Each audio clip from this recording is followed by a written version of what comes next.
Namaskar. We welcome all of you to our overall well-being series today. We have a honorable guest, Dr. Sahdev Singh Ji, who is the Under Secretary, Ministry of Law and Justice, MHA, Government of India, here with us today. Dear Sir, we welcome you on our series. I would like to give a short introduction about him before we proceed further in having him share his inspiring journey with us.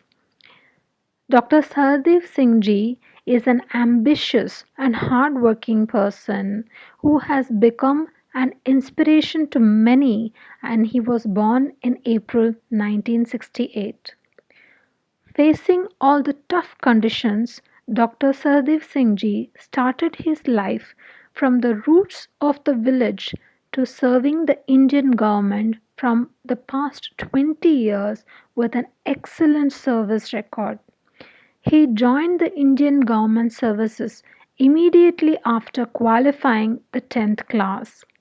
He served as a personal assistant, Ministry of Health and Family Welfare, and later on as a section officer in the Ministry of Shipping, Government of India. A Central Secretariat Service Cadre Officer, Dr. Sardev Singh Ji is at present serving as Under Secretary in the Department of Justice, Law and Ministry of Home Affairs to the Government of India. Earlier, he was on deputation as an assistant commissioner or deputy assessor and collector in the South Delhi Municipal Corporation. Dr. Sardev Singh Ji did his MA in History and LLB from Delhi University.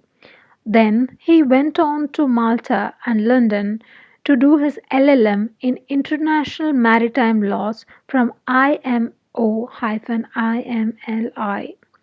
He has also done postgraduate diplomas in constitutional law, parliamentary procedures and institutions, and international law and diplomacy. In brief, Mr. Singh has got various degrees of MA, LLB DU, LLM from Malta, London, postgraduate diploma in constitutional law, postgraduate diploma in parliamentary institutions and procedures, postgraduate diploma in international law and diplomacy, and parliamentary fellowship. Being so much educated and an intellect, he has attended many short courses, meetings, workshops, and conferences at various renowned institutions and educational centers. He visited about 10 countries. In recent past, he was working as Under Secretary, Ministry of Human Resource Development in the Government of India. In the Ministry of Shipping, Dr. Sardev Singh was dealing with matters relating to maritime shipping and navigation, lighthouses, national or inland waterways, ports, etc. However, in the Department of Higher Education in the Ministry of Human Resource Development, Dr. Sardev Singh was dealing in the matters relating to universities. He was also dealing with the matters of NAAC and Indian Research Councils, that is ICSSR, ICPR, ICPHR, etc. Dr. Sardev Singh Ji has delivered lectures as visiting faculty at Indian Maritime University, Chennai to LLM students and Central University of Gujarat, Gandhinagar regarding environmental law to MPhil or PhD students.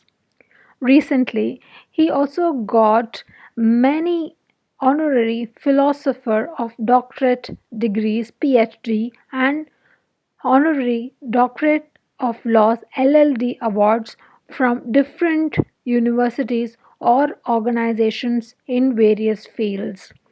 Recently, Dr. Sardev Singh Ji has also been nominated as honorary professor at the board or panel of International Internship University IIU for India.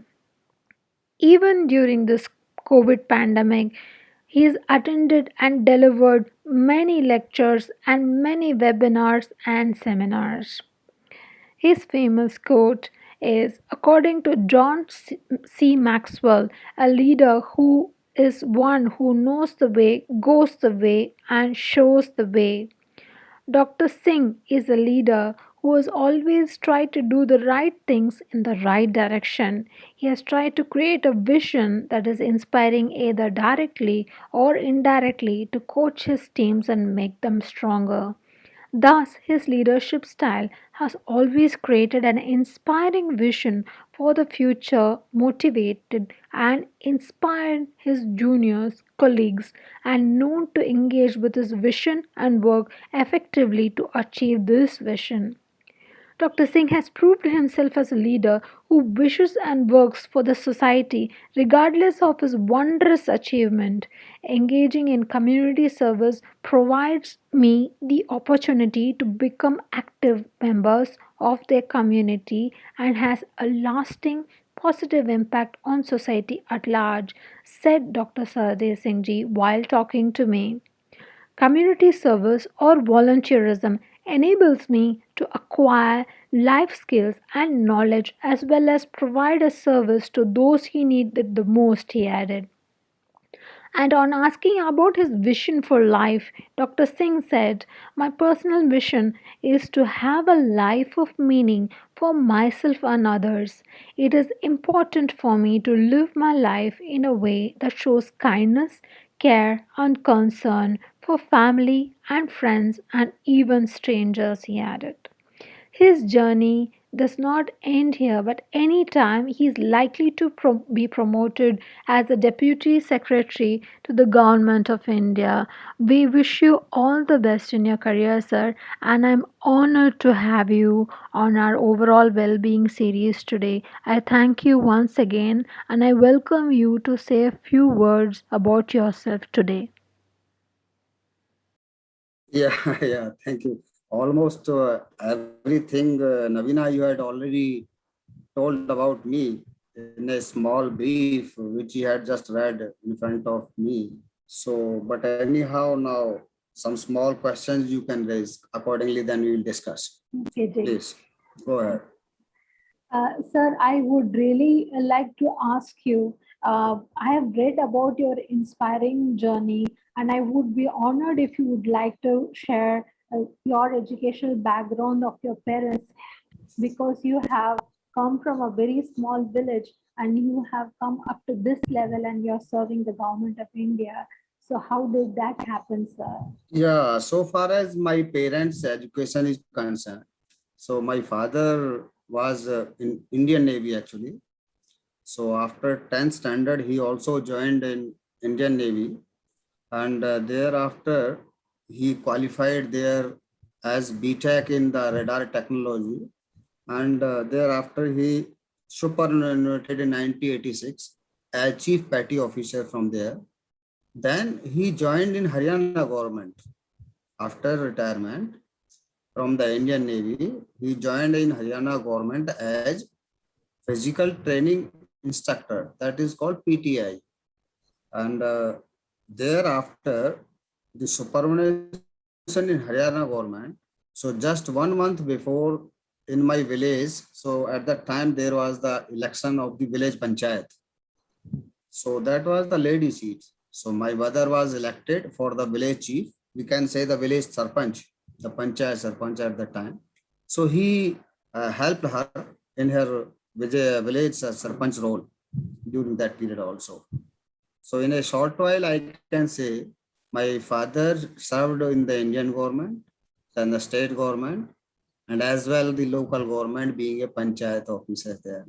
As my mother is not so much literate actually, so he helped him for his village panchayat chief. So far as because the parents have the most direct and lasting impact on the children's learning and play a key role in supporting their education. So maybe because of that, I am just motivated from them also. And because the parents' attitudes towards education can both inspire the children and the society as well. So they can empower as a child has to go for their academic and the social environment in future also.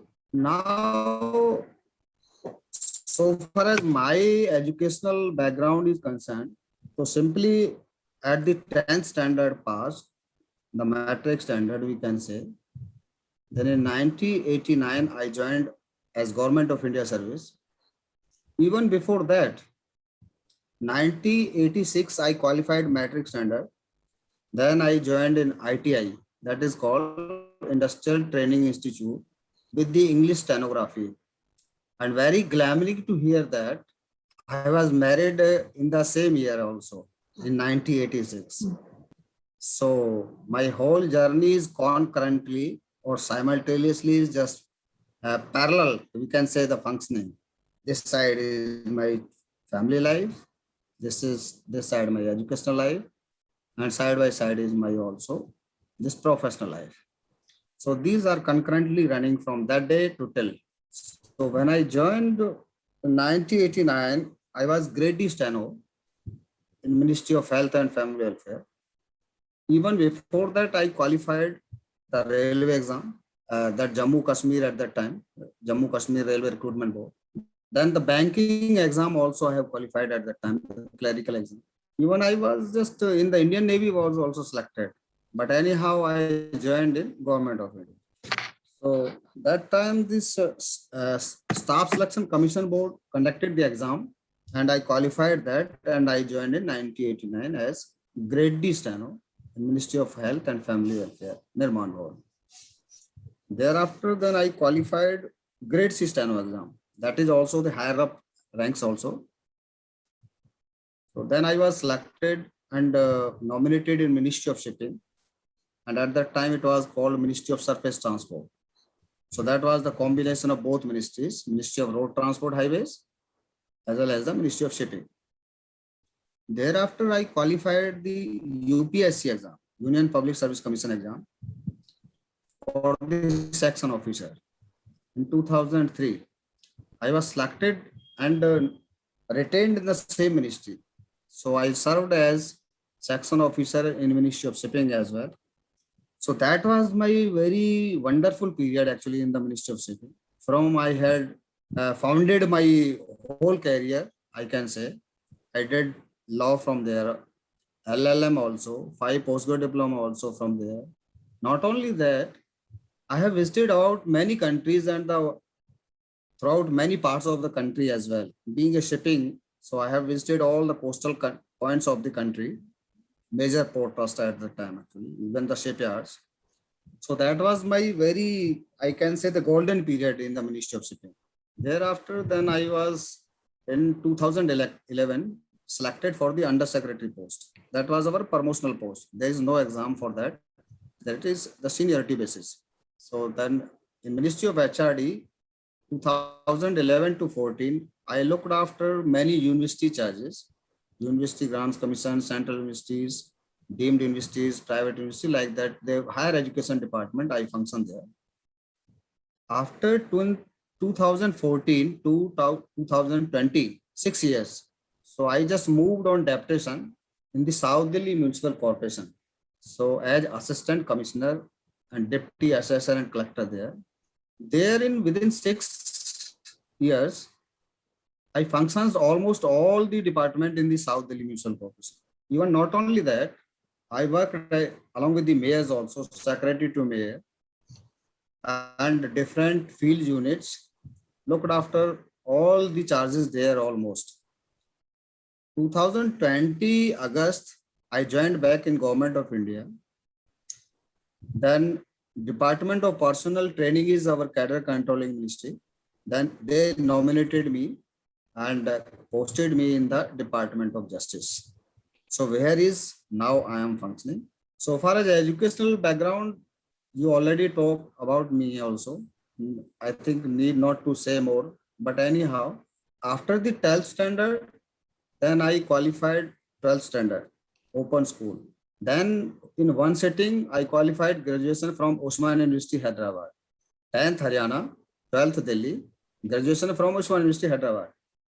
Then MA in history from Himachal University. Then MA in public administration from Punjab University. Then three postgraduate diplomas, one in constitutional law, one in parliamentary. These are institutes from Delhi itself. I did parliamentary fellowship also. Then I qualified for the entrance exam for DU, Delhi University, and I did LLB in the evening classes. Daytime I attend the office. After attending the office, I leave the office at around about 5:30. Then 6:15 to 9:30 is the classes in the evening classes. So that was very toughest period for me actually. After attending the office, then used to go there classes, then come back. Thereafter, then when I was in Ministry of Shekil, so I was sponsored after having the selection of about 70 applications from the country.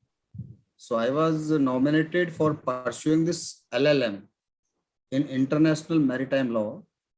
That is one institute of International Maritime Organization in Malta, and also a field trip and field study parties in London also.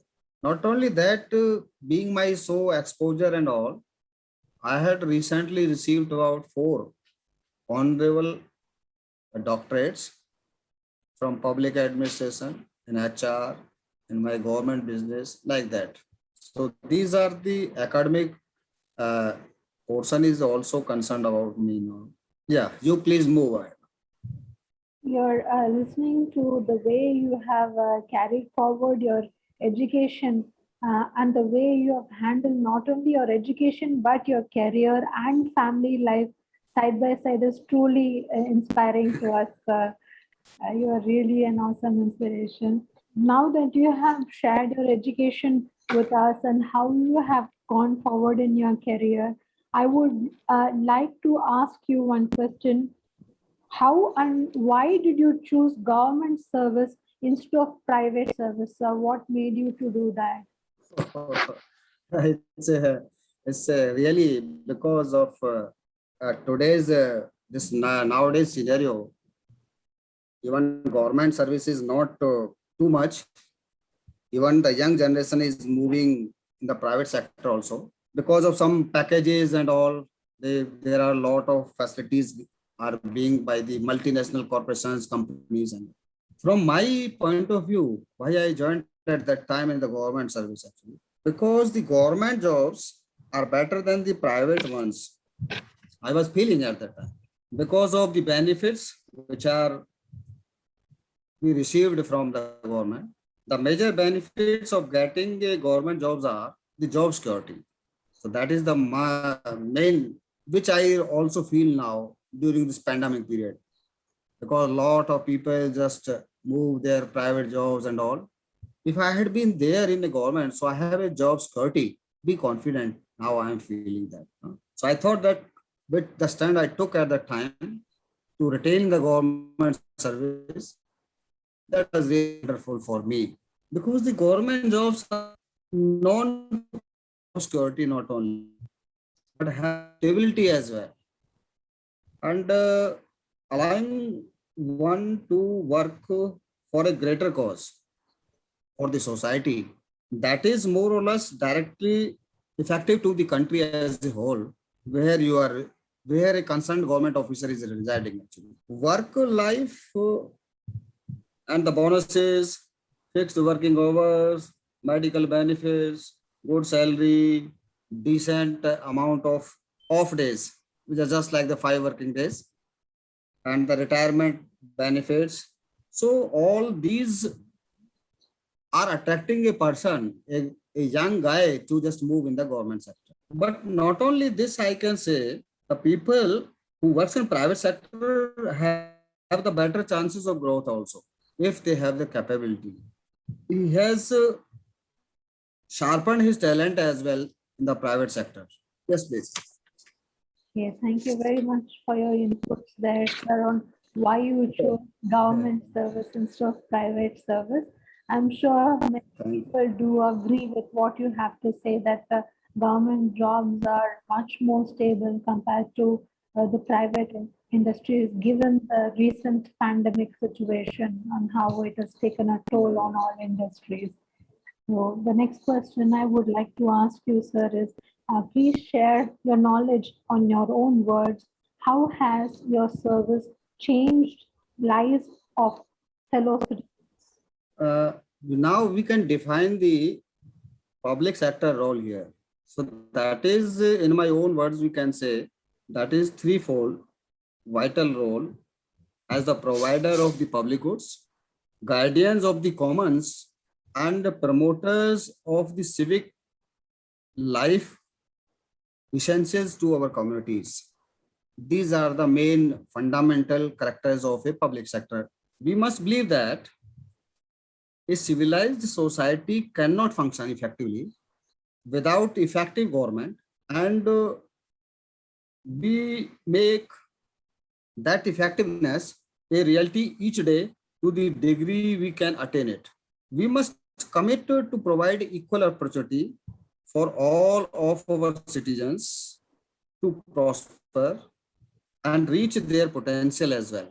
Public employees plan for a better future for their communities. Here is the main key role of a public servant. They plan for the benefits of their citizens and preservation of historical movements and the cultural activity, and this to conserve our international places, like that. So balancing this impact of a new development to preserve all our creatures which the natural has protected for us. So that is also a key role of a public servant, which we are thinking we are playing to just for the cause of the citizens of a country. Yes, please.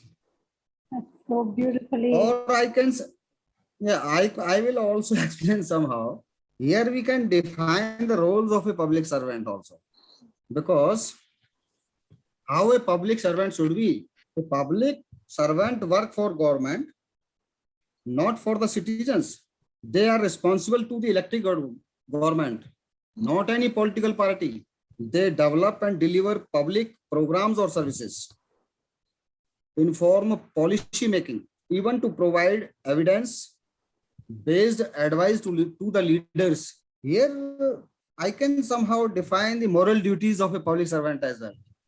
How a public servant, the moral should be. A public servant is expected to keep the welfare of the public and society above his and her own. The public servant must be able to understand the feelings of the emotions of public for creating a maximum positive impact through his actions. The action should be like that of a public servant. The public should be happy. The public servant should hold his high morals and ethical beliefs while performing his role. The work of a government servant should be appreciable. Public should appreciate. If it is so, then real meaning of a public servant, I can say. Even the values of a public servant, I can discuss somehow here. Because it is demonstrating the respect, fairness, and in their dealings with both citizens and public servants. Citizens, fellow public servants. So respect for human dignity and the value of every person should always inspire the exercise of the authority and the responsibility as well. I think I talked about public servant. It is too much. No, Please go ahead. the knowledge you have offered and the insights you have given is not something that you just shared as words. I know as a person you follow this on a daily basis as well. Yeah, like, thank you. Thank you. Thank you.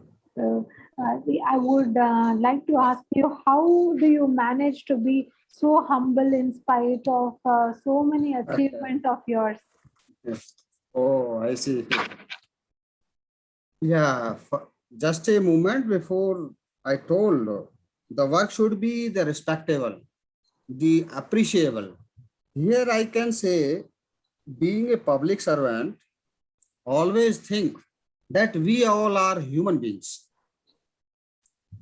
and we should treat everyone equal. We respect others, they will respect us. We can say vice versa. In this perspective, I have two small proverbs just to repeat. As you sow, so shall you reap. And one more is that also, deeper the well, the sweeter the water. Means how you will work for the public will respond you vice versa. Yeah, thank you. Thank you, Ji, for sharing it in your wisdom in such simple and beautiful words for all of us to understand. Ji, I would like to ask you, what is your advice for the youth of the country today? Yeah, somehow I can just advise, but everybody just built in his own perspective, in his own ideology. But when you raise a question, so I will say something. So the youth or a person, before doing anything, we should think on that. What we have to do and what we are going to do, what will be the pros and cons of the activity. Don't be a simple follower. You should judge. What you are saying, I have to just simply following. Not like that. You should be just be a scientific. Is it really fit for you or really it is good or not? You have to judge for that. Be humble, which you appreciated about all. And you have to set your values as well. Then only you will receive some respect from the other end. Even I can say the maintain your emotional stability as well. And my advice to the students now, cope with the failure and learn from mistakes. Love yourself, what I am. First, recognize yourself. How much capability of me you have to recognize. What I can do, you have to just first decide itself. For becoming a good person, you have to think on that also. So my fellow citizen, my parents, my family members should started to love me. I should be like that. Teachers should regard me, be obedient, be sincere, like that. You also have to know the key of success. That person did like this, I can do this. If he can do, why not I will do? You should be like this. You have to be in a very constructive and creative mind. Be instrumental. Yeah, thank you, please. Thank you. Thank you very much for your advice for the youth of this country, sir.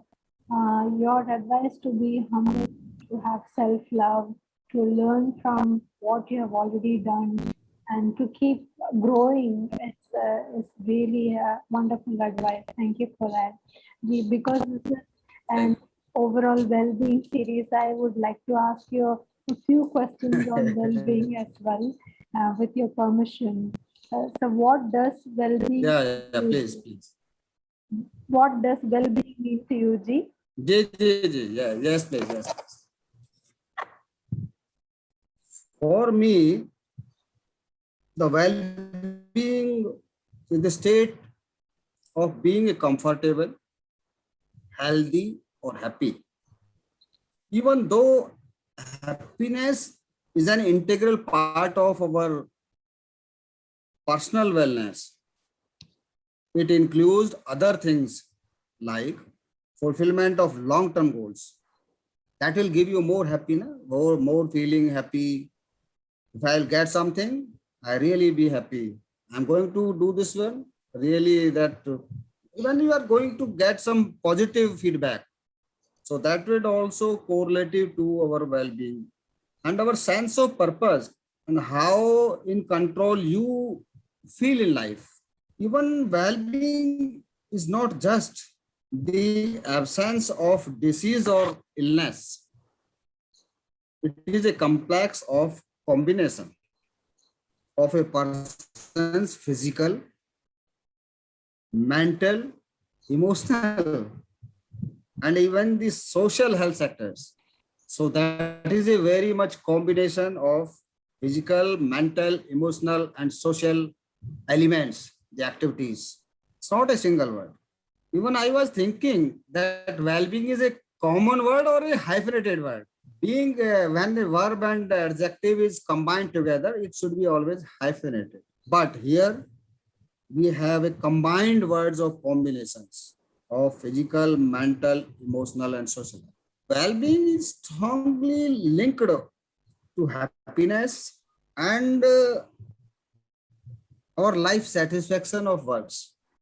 In short, I can say the well-being could be described as how you feel about yourself and your life as well.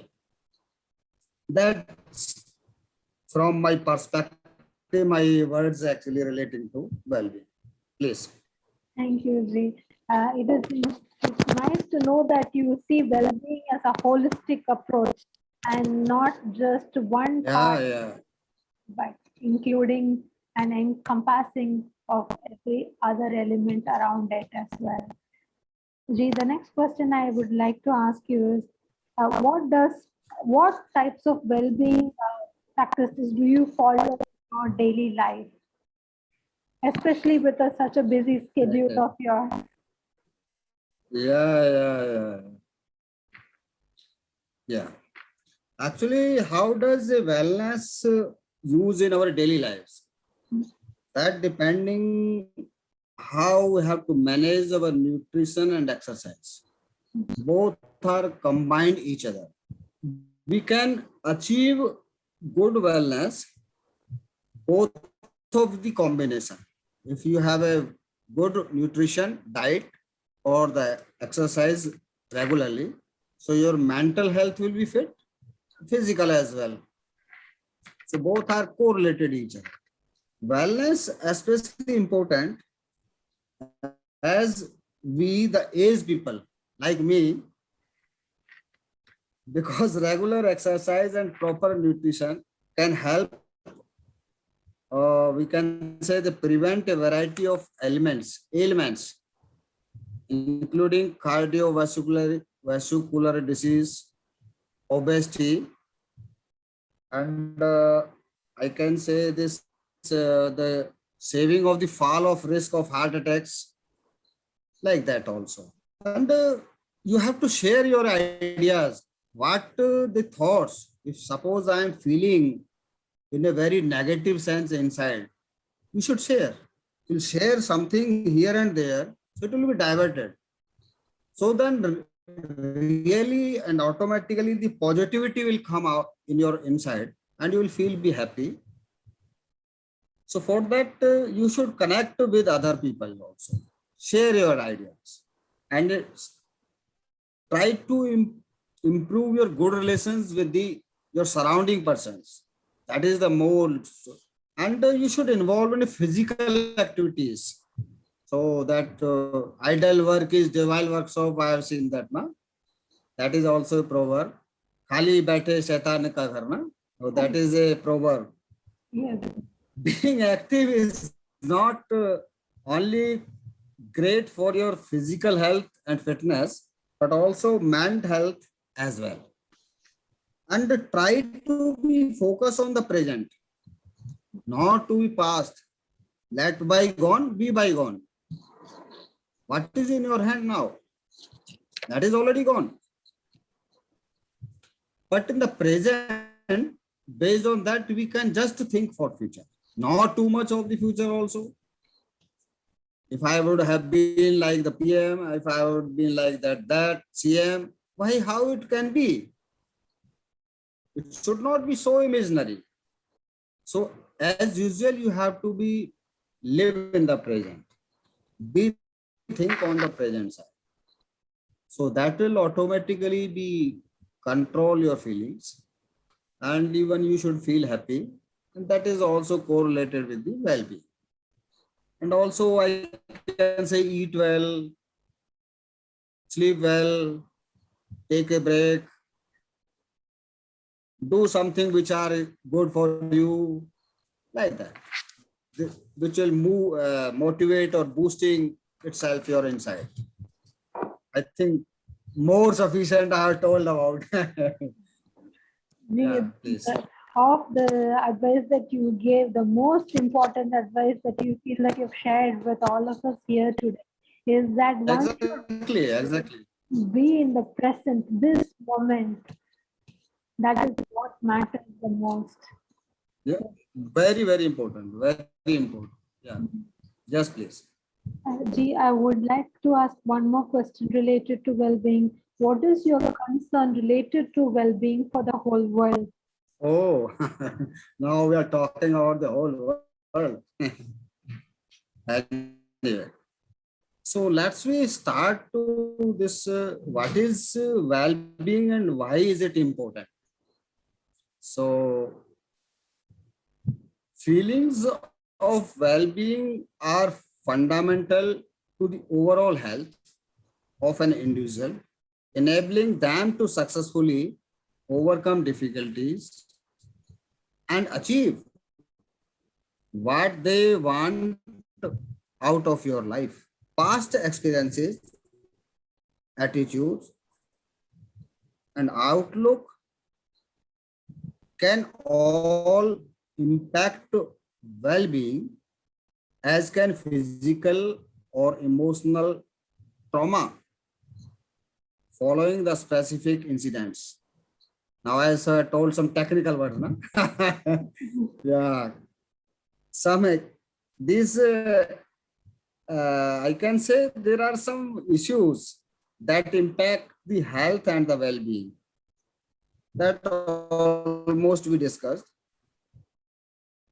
These are physical activity and nutrition, overweight and obesity, tobacco, substance abuse, AIDS, HIV, mental health, injury violence, environmental qualities like that. So we have to avoid such an environment where these diseases are going to be happening. Ultimately, we can say, try to be happy your own self from the inside. If you will be happy from inside, that will reflect to your family, your co-partners, co-fellowships, in the office as well, in the surroundings as well. Because when you are fit, you are being the happy, well-being. So your surrounding persons and environment be totally happy and well-being as well. Yeah, thank you, Ji. Thank you, Ji. What message would you like to give to everyone? This would be my last question for the day. Yeah, message. My small message is that you had devoted a lot of time for me also for having this, and I had learned a lot about the well-being after having a discussions with you. Not only that, you shared about me in a just public platform. So that's why not only you and the society will know about me, how I am, from where I have started my journey and now where I am. So far, your topic well-being is concerned. So that is really a very wonderful series you have started, uh, especially during this current scenario, this present, this pandemic events and COVID, how we have to moral boosting mentally and the immunity powers physically. So for both of all these, well-being is the very much I can say the best removal of all these COVID remedies, I can say. If you are following this well-being principle, fundamentals, I think 99% I can say you will not affect the COVID problems. Thank you. Thank you, ma'am. Thank you. Ji. I think Thank it's you. too much, no? No, no, Ji, not at all. We are really honored to have you here on the series here with us. Such a humble and honorable person who has shared so many insights on well-being, on his work, on his journey, right from the way he started from a small village to where you have grown to. The reason we have the series is to have people like you come and share your inspiring story so that the people who are listening to your story will feel that yes, I can also do something special in my life. There is something that I can also offer to the society as a service. This is the learning which we want to share with others by having you here on the platform. I thank you again, heartfelt gratitude for you Yeah, thank you. joining us. Thank you, bhai. Thank you.